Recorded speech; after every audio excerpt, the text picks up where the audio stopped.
Bonjour aux auditeurs de Signal FM. C'est un plaisir de vous présenter la rubrique éducative Agir et réussir. Aujourd'hui, nous parlerons des enjeux des réseaux sociaux et leur impact sur la vie des jeunes. Mon invité du jour est Ricardo Ventris. Monsieur Ventris est un professionnel dans le domaine du web. Il s'est spécialisé en web mastering, en community management, en développement web, en marketing numérique. Il est aussi blogueur. Monsieur Ventris, bonjour et merci d'avoir accepté mon invitation. Bonjour Madame Joseph, je suis heureux d'être avec vous pour cette rubrique. Et aujourd'hui, on va parler plein de trucs en rapport avec le web, les réseaux sociaux, les médias sociaux, le community management, tout ce qui est en rapport avec l'univers des NTIC, c'est ce qu'on appelle les nouvelles technologies de l'information et de la communication. Et je pense que on va dire beaucoup pour ce qui est de l'utilisation de ces différents outils qu'on appelle encore des différentes plateformes numériques. Encore une fois, merci pour l'invitation. Monsieur Ventris, jeunes yo pratiquement adopté les réseaux sociaux et yo connecté chaque jour, tout à yo souli. Et vous faites parler là de médias sociaux. Et est-ce qu'il y a une différence entre réseaux sociaux et médias sociaux? Oui, certainement. Nous remarquons à partir de l'arrivée de la compagnie Digicel sur le terrain, il y a une sorte de démocratisation de ce qu'on appelle la télécommunication d'une manière générale, côté que c'est beaucoup plus facile pour un téléphone avec un coût qui est réduit. Et surtout avec l'arrivée des smartphones, il y a plein de possibilités en termes de communication. C'est ce qu'on appelle d'une manière générale l'instantanéité. Effectivement, les jeunes, donc un petit peu partout à travers le monde, sont, disons, une catégorie qui est beaucoup plus connectée au niveau de l'Internet comparativement aux adultes. Et effectivement, et toute journée, ils sont connectés soit sur Facebook, soit sur WhatsApp, soit sur Instagram, soit sur Snapchat, tous différents réseaux sociaux que nous gagnons. Effectivement, nous remarquons qu'il y a une utilisation qui est faite, qui n'est pas forcément une utilisation qu'une capable de une utilisation intelligente. Mais pour entrer directement dans la question qui est posée, et pour ce qui est des réseaux sociaux et des médias sociaux, est-ce qu'il y a effectivement une différence entre ces deux concepts? Justement, il y a différence. Donc, même si que les outils utilisés, que ce soit Facebook, WhatsApp et Twitter, etc., et tous ces réseaux sociaux, mais la différence va se faire au niveau de l'utilisation. Parce que lorsqu'on dit réseau social, qu'est-ce qu'on voit? On voit le mot réseau, là où il y a un ensemble, disons des éléments qui se réunissent et dans un environnement quelconque. Et puis il y a le côté encore social, donc on voit société, il y a l'aspect communauté. Maintenant, lorsqu'il y a échange, disons, entre personnes, entre particuliers, pour parler soit de l'anniversaire, soit d'une fête, soit des choses qui sont en rapport avec, là, on est en train de parler, disons, de réseau social. Mais lorsqu'on passe de cette forme d'utilisation au niveau des réseaux sociaux, là où on partage des informations d'ordre public qui ont, disons, un intérêt général, là où on parle de la politique, de la culture, qui passe, qui sortent, qui laisse l'aspect, je pourrais dire, de personne à personne pour atteindre un aspect général en termes de communication, du moins des informations échangées dans cet espace-là, automatiquement on passe de réseau social vers média social, puisque le mot média qu'on a, ça veut dire il y a l'information qui passe, il y a un ensemble de communication qui se fait, mais en termes d'information. Donc dès qu'on passe de l'aspect, je pourrais dire, d'intérêt individuel, encore des sujets particuliers pour passer au sujet qui a, disons, un caractère général, automatiquement on passe du réseau social vers média social. Donc même si on utilise les mêmes outils en termes pour pouvoir faire le réseau social, encore le média social, mais c'est l'utilisation, disons, c'est la finalité qui va identifier, ou du moins qui va dire, maintenant nous sommes en train de faire du réseau social ou encore du média social. Est-ce que les médias sociaux sont réservés à des journalistes ou bien à n'importe qui monde. Les médias sociaux, en fait, les médias sociaux, on connaît les réseaux sociaux, donc c'est un outil grand public. Tout le monde s'en sert, à tort ou à raison, pour faire du bien ou du mal, etc. Donc c'est pas une affaire de journalistes parce qu'il y a, disons, épithètre média. Au contraire, maintenant, ce n'est, et disons, pas trop longtemps que les journalistes commencent effectivement à s'approprier de cet outil-là. Mais avant, c'était délaissé puisque on disait que l'information ne pouvait pas passer comme ça, puisqu'il faut qu'il y ait vérification, il faut qu'il y ait les 6 questions basiques, à savoir le qui, où, pourquoi, comment, etc. Maintenant, à partir de l'impact du réseau social, puisque une fois que les gens se connectent, disons 24 sur 24, et ça ne ferme jamais. Donc, à partir de là, les journalistes commencent vraiment à tailler une place au niveau des réseaux sociaux. Maintenant, on parle des médias sociaux. Mais ce n'est pas une affaire de journalistes parce qu'on parle là de médias sociaux, puisque vous pouvez remarquer ça, Madame Joseph, et disons, d'un moment à l'autre, à partir de votre compte WhatsApp, il y a des informations qui vous viennent, soit que tu es au monde, soit que bon accident, etc. Là, ce sont des gens, c'est ce qu'on appelle le journaliste citoyen. Donc maintenant, information, entre guillemets, capable des informations et qu'on est capable de prendre, disons, avec un peu de précaution. C'est pas fiable, mais ça devient dangereux, non? Justement. Mais quand même, il y a l'information. Peut-être que ce qui vient chez nous comme information, ça mérite d'être traité. C'est-à-dire, il faut, disons, traiter ces informations-là avec les 6 questions basiques au niveau du journalisme, à savoir les qui, pourquoi, où, comment, etc. Mais quand même, il y a une idée sur les informations qu'on joint à partir de smartphone, qui ont une idée déjà, qui ont un problème, ils ont un côté quelconque. Maintenant, c'est pas une affaire de journalistes seulement. Oui, il y a les journalistes, mais également les citoyens d'ordinaire utilisent, disons, ces mêmes applications, cette même plateforme pour pouvoir diffuser des informations. Donc, c'est pas quelque chose, enfin, ce serait mieux d'avoir que les journalistes, mais malheureusement, tout le monde, d'une manière ou d'une autre, circule ou du moins se passe des informations à partir de cette plateforme. Là, il est venu un outil de grand public. Maintenant, c'est nous-mêmes, en tant qu'utilisateur final, on reçoit un podcast sur téléphone pour connaître qui gens qui ont réagi face à l'email, pour poser des questions d'abord avant que commencer à répondre. Est-ce qu'effectivement l'information sera vraie? Il faut qu'on regarde, il faut qu'on suive, il faut qu'on teste sous avant qu'effectivement on fait foi à lui-même 100%. Mais quand même, c'est une information qui arrivait sur le téléphone d'une manière ou d'une autre à partir de monde qui était dans une zone, qui était témoin de celle-là, de l'accident, de ce qui passait et qui diffusait online, qui n'est pas forcément un journaliste. Mais ce serait mieux qu'une d'ailleurs un journaliste, mais qui n'est pas forcément le cas, malheureusement. C'est la raison pour laquelle on recommande toujours aux gens, disons, aux gens qui vont recevoir l'information finale, d'avoir une certaine distance vis-à-vis de l'information reçue. Et à partir de là, vous êtes capable de faire un jugement beaucoup plus intelligent et avancer avec les outils qui nous amènent là. Ok. Monsieur Ventris, jeunes, ils viennent accro aux réseaux sociaux. On parle maintenant de cyberdépendance. Est-ce que, d'après vous, il y a des risques d'utilisation des réseaux sociaux sur santé physique ou même santé émotionnelle? Certainement, il y a plein de risques.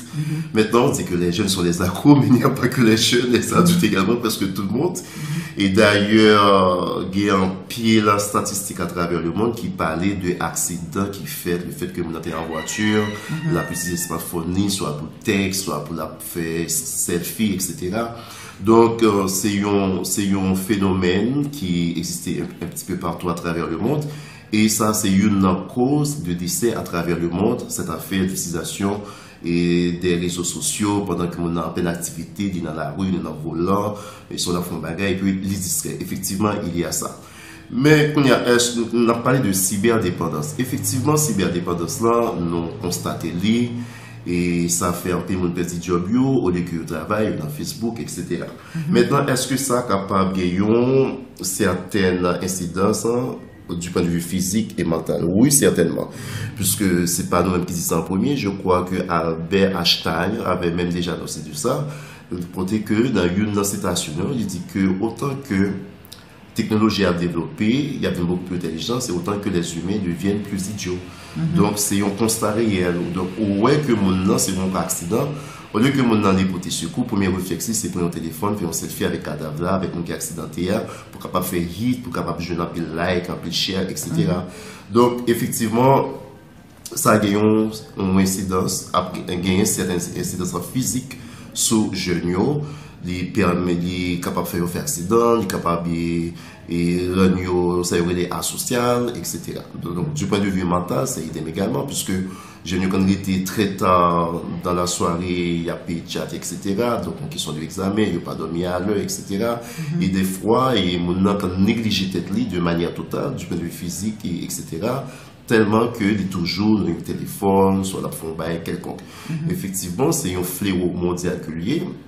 Et pratiquement, en termes de solution, pour avoir vraiment une solution, puisque les médias sociaux, les réseaux sociaux, eux-mêmes travaillent de façon à ce que nous n'en arrivions pas, puisqu'il y a toujours des choses nouvelles en termes d'évolution, en termes des outils, etc. Ils vont beaucoup plus performants, plus intelligents. Et là, c'est un réflexe responsable pour chaque monde, pour chaque jeune.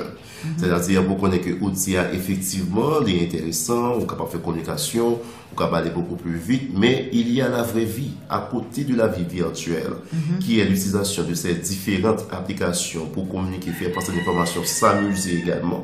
Mais également, il y a la vraie vie, il y a la personne qui est à côté de toi. Donc, à ce moment-là, il faut tenir compte de cette personne. Donc, il est anormal pour nous, groupe de personnes, et puis peut-être dans le téléphone pendant que l'autre pour un photo et puis vous ignorez totalement. Donc ça, c'est un travail professionnel, on est capable de dire, d'éducation, même j'ai une éducation civique, nous avons une éducation technologique, nous avons une éducation numérique, pour nous connaître que, en dépit de tout, il y a une certaine distance à prendre vis-à-vis du smartphone, de ces applications. Il faut dire, lorsqu'on est avec des amis, avec des gens, il faut quand même prendre une pause et tenir compte de la personne qui est à côté de toi.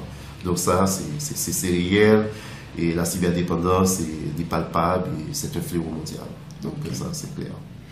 Ok, M. Ventris, comment les réseaux sociaux capables et aider jeunes à avoir un impact positif et sur l'avenir professionnel? Bon, pour cette affaire d'impact positif, d'abord, ça commence par la création du compte. Puisque les comptes qu'on a sur les réseaux sociaux, c'est pas quelque chose en sortant du ciel.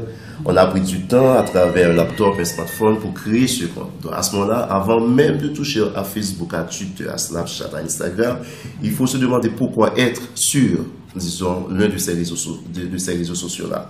Maintenant, une fois avoir le pourquoi, à partir de là, vous allez avoir un comportement assez responsable lors de la création du compte, c'est-à-dire en termes de nom choisi, en termes de photo profil, en termes de description. Maintenant, une fois avoir le compte, donc il va y avoir le contenu. Maintenant, qu'est-ce que je vais poster? Puisque lorsqu'on parle de contenu, qu'est-ce qu'on voit? On voit le texte, on voit image, on voit photo, vidéo, animation. Donc, tout ce qui va animer votre espace, votre compte. Maintenant, qu'est-ce que je vais poster? Est-ce que je vais répondre, ou du moins, je vais donner beaucoup plus d'emphase disons, aux blagues totaux, je ne sais pas, à des oui-dits, à des trucs qui n'ont rien à voir avec votre cadre professionnel, ou du moins, est-ce que vous allez ou du moins, partager des sujets qui sont en rapport avec votre branche que vous avez choisie.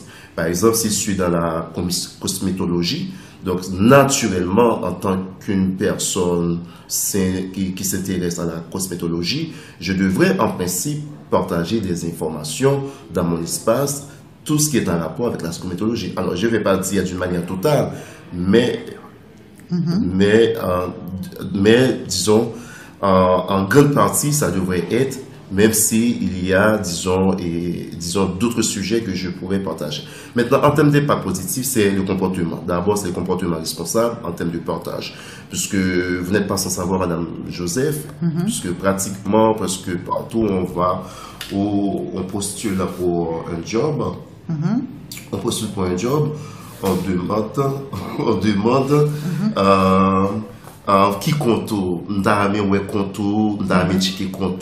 et tout récemment, il y a une ambassade américaine. Je crois que c'est une décision que vous faites prendre là, à savoir que dans la liste d'informations que vous demandez pour mon capement des visas, vous demandez pour bailler différents comptes qu'on gagne sur les réseaux sociaux, Facebook, Twitter, Instagram, etc., de façon que vous capable plus ou moins gagner une idée en termes d'échange, puisque nous connaissons une question à fait terroriste là tout, qui a essayé de contrôler, et c'est un des outils que M. Théossio utilise pour capable de radicaliser les jeunes dans notre pays, etc. Donc tout ça, ça m'a demandé pour prendre une précaution, puisque n'importe côté que vous allez sur Internet en termes de consultation, a toujours une trace de vous-même, a toujours une certaine historicité de l'ensemble des pages visitées lors de votre connexion. Donc il semble que les informations ne sont pas effaçables. Non. Un serveur qui a sauvegardé toute information. Même si vous éliminez une photo, pour même éliminer une photo. Mais base de données Facebook qui est belle, base de données Instagram qui est belle, tout côté fait là qui est belle. Et à n'importe moment, il est capable de remonter sur 5 ans après, 10 ans après, côté publier une information quelconque. Et il joue une information sans rapport avec vous-même. Peut-être que dans le moment, il doit faire de façon naïve, ou pas vraiment faire avec une idée préconçue, mais il arrive que, au moment ou l'autre, où tu visites un site web qui baille des doutes sur vous-même en tant que personne. Donc à ce moment-là, il faut faire, disons, une utilisation à chaque fois pour aller, est-ce qu'il faut demander tout pour qui ça que moi j'ai allé sur tel site, qu'est-ce que je vais en tirer en termes de profit. Maintenant, cette question de pourquoi, il faut que cette question-là soit présente à tout instant. Il faut se demander à chaque fois pourquoi je devrais aller ci ou ça, qu'est-ce que je vais en tirer en termes de positif une fois connecté à ce site web, pourquoi faire, etc.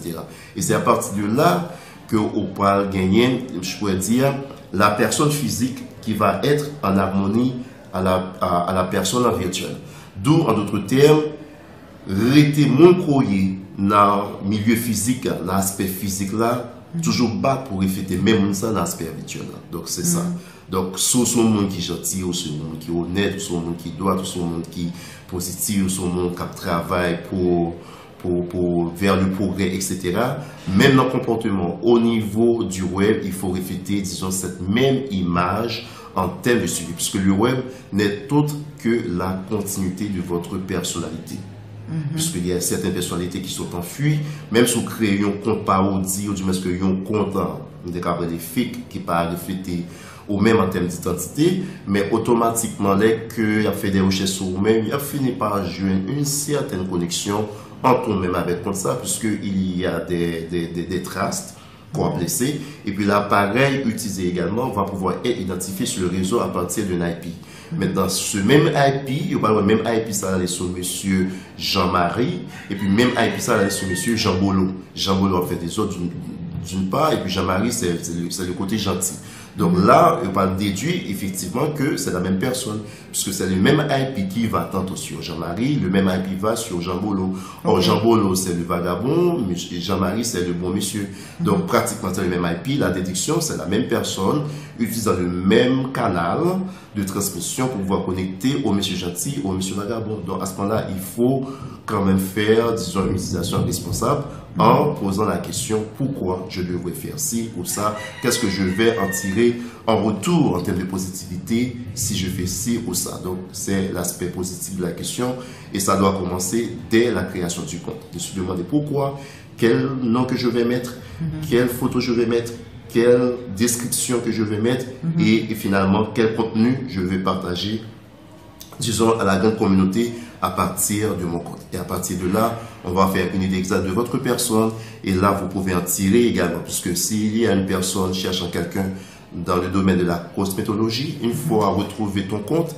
et si son partage a fait sens pour moi, on ne sait jamais.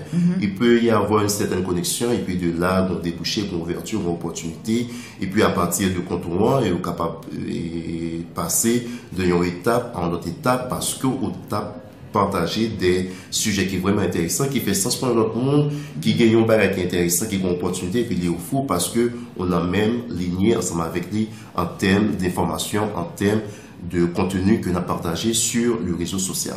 Okay. Donc, voilà. M. Vendry, vous dit, Genio, pas publier, pas partager n'importe qui information. Non, on ne peut pas se permettre de partager n'importe quoi. Il faut partager une information qui reflète effectivement votre personnalité en tant que personne. Et si vous voulez projeter une image positive? Justement, donc c'est ça. C'est la raison pour laquelle j'ai dit dès le départ, il faut commencer par la création du compte. Dès la création du compte, il faut prendre les dispositions en termes de nom, de description, etc. Et puis maintenant, il y a le contenu, texte, photo, vidéo, tout ça doit être en rapport avec ce que vous êtes réellement en tant que personne, en tant que jeune, ayant vision, etc.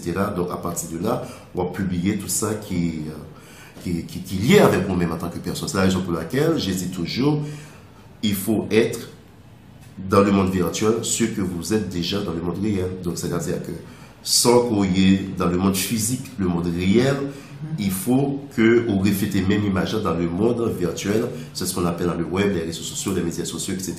Donc, c'est la même personne. Il n'y a aucune incompatibilité, que ce soit la personne réelle existant dans le monde réel, que cette personne-là retrouvée sur l'Internet. C'est la même personne, les mêmes valeurs, les mêmes idées, les mêmes contenus, la même personne, il n'y a aucune différence. Donc là, il y a synchronisation entre ces deux personnes, que ce soit, disons, la personne physique ou encore la personne virtuelle. Donc, il faut qu'il y ait, disons, cette synchronisation entre les deux. Ok. Monsieur Ventry, jeunes, ils utilisent un pile chatroom, et qui conseille au tabac dans ce sens parce que il y a un contact avec des mondes que vous pas connaît et est-ce que pas un danger? Oui, il y a un danger énorme puisque dans les différentes références, Madame Joseph avec ça que nous relais la radicalisation à l'islam à travers l'internet. Donc c'est ça qu'on a un pile problème dans les pays européens surtout, côté que on dans la caillou et puis sur mon cap radicalisé, il est toujours connecté sur un réseau, sur un chapeau, toujours en contact avec un membre de l'islam qui est radicalisé et puis qui a fait mentaler, qui a fait un lavage cerveau pour lui-même jusqu'à ce qu'un bon matin lever et puis tourner kamikaze. Donc ça a un extrême danger. Et puis il y a ce phénomène pédophilie à tout qui est très dangereux. Côté que des adultes qui fait passer pour des jeunes et puis qui ont des échanges avec Timonio et puis des fois ils prennent des rendez-vous et puis voilà, donc ils ont piégé Timonio et tout ça. Maintenant le comportement, en fait après tourner dans même ça que tu dit avant, à savoir que comportement il est supposé responsable 24 heures sur 24. Pas une question que l'âme sérieux, là que pas sérieux, l'âme a joué, l'âme a trip, non. Puisque le réseau social là, c'est un boulevard, même gens qui étaient dans un supermarché, même gens qui étaient dans un marché, etc. Donc, il y a des gens qui sont là, tout de moins, qui peuvent regarder d'une façon ou d'une autre. Maintenant, il y a un conseil que nous toujours recommandé, disons, les gens dans l'espace public, ça y est, pas d'informations personnelles qui reviennent au même. Par exemple, pas d'adresse, les côtés habités, pas afficher ensemble d'habitudes, qui aiment lever, qui aiment aller à l'école, qui aiment pas l'école, qui aiment pas la banque, etc. Très dangereux, qui savent manger. Pas des informations sous proche ou tout, puisqu'il y a cette affaire de kidnapping, soit pas oui, papi a été à l'école, papi a été à la banque, il vient de faire ceci, il vient de faire cela. Donc là, on a des indices peu capables organiser un kidnapping pour parents, etc. Donc, c'est-à-dire, il y a un ensemble d'informations qui d'autres personnels et qui sont très sensibles, qu'on par exemple doit bailler dans l'espace sous quel que soit prétexte, ou pas doit bailler, on ne doit pas d'un sujet qui est large, un sujet du type en général, mais en ce qui a des informations personnelles, nos bons pères, ma mère, où il travaille, qu'est-ce qu'il fait, etc. Quand il est rentré, moi-même, voilà mes habitudes, mon compte bancaire, compte ceci, compte cela, et je suis à telle école, etc. Non, information ça, personnel. L'information qu'il faut donner uniquement, c'est ton nom, et puis, bref, en description de ta personne, je suis un tel, j'aime ceci, j'aime cela, voilà, j'intéresse, etc.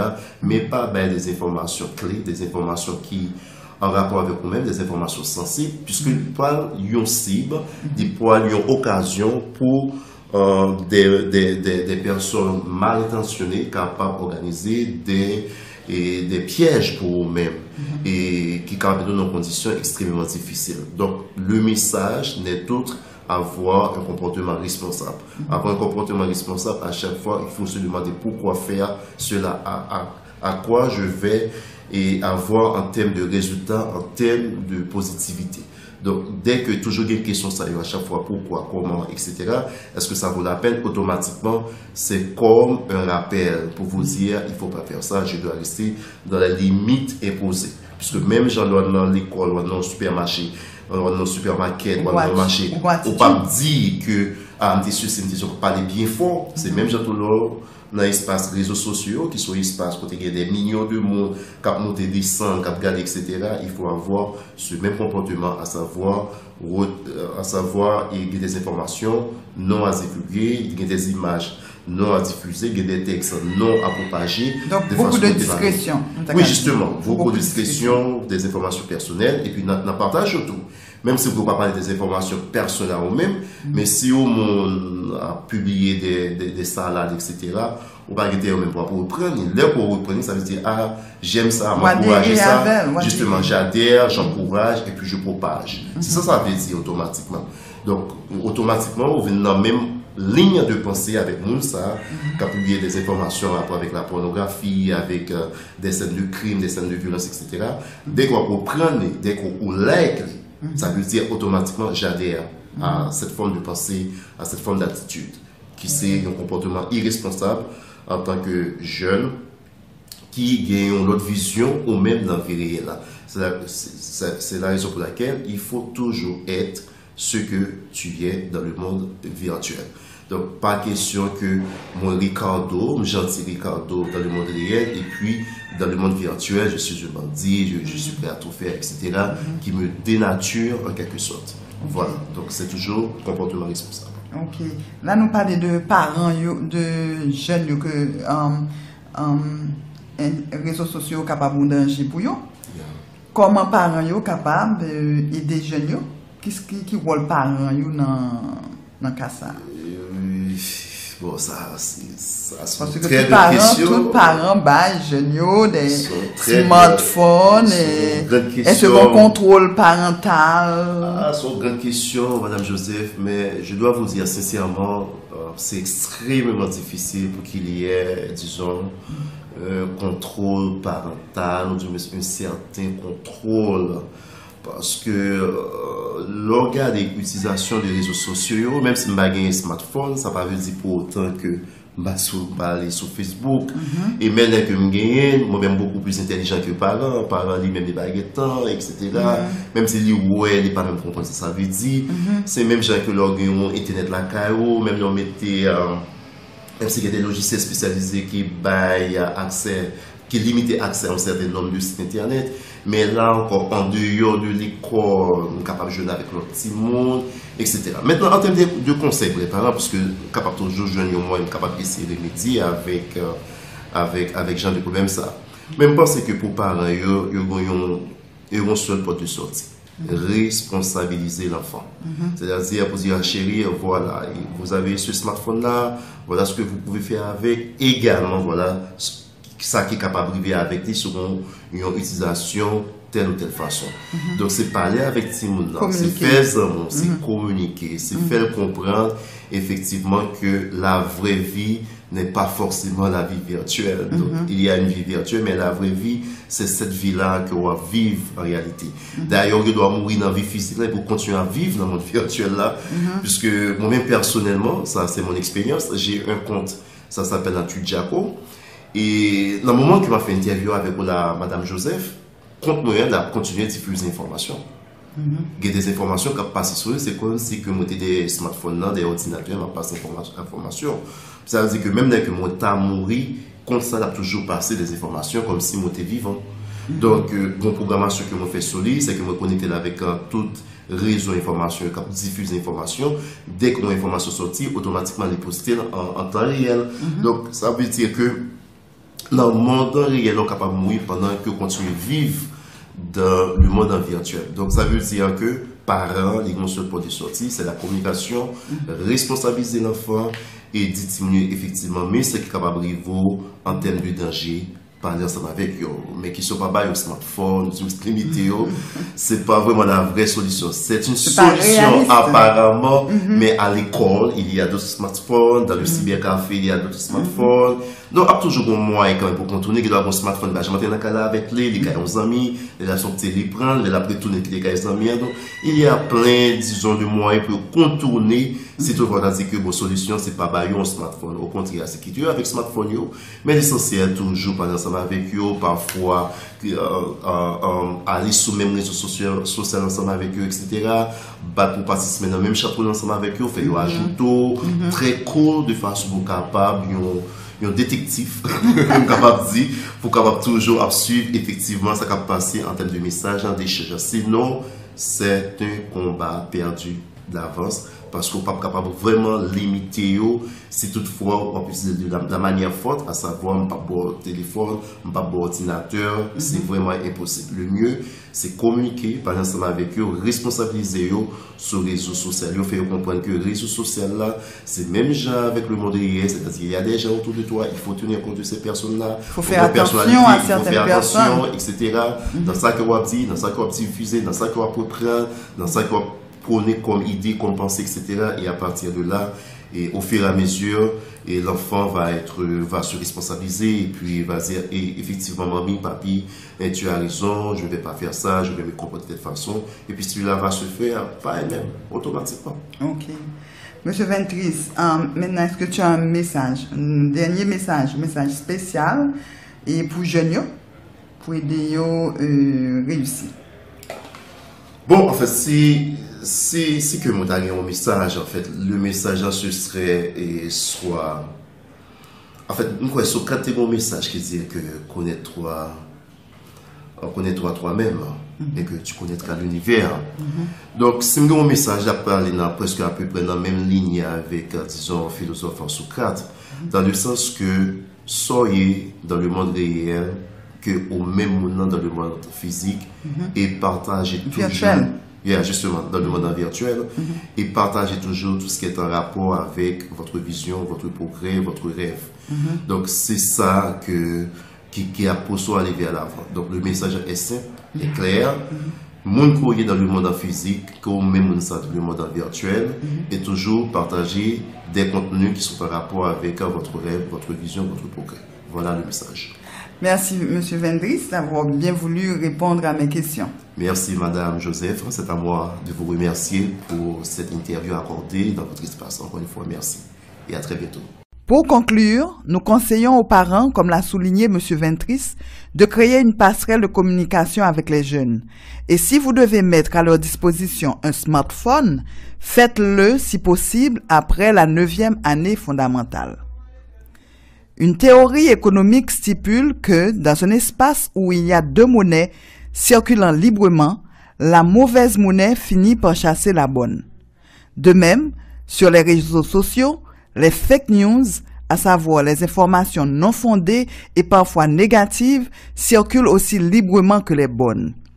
Donc on peut s'attendre à ce que les mauvaises, les diffamations, les assassinats de caractère, les calomnies, etc., chassent les informations constructives s'il n'y a pas un acte volontaire fait par les utilisateurs pour partager des informations positives et encourager nos jeunes à être responsables et à en faire autant.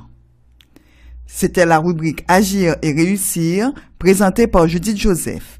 N'hésitez pas à nous contacter via WhatsApp au 33 24 03 78 ou à visiter notre page Facebook Agir et réussir aujourd'hui. Cette rubrique est sponsorisée par CISA, établissement privé d'enseignement supérieur, 316 route de Bourdon, téléphone 37 62 79 26.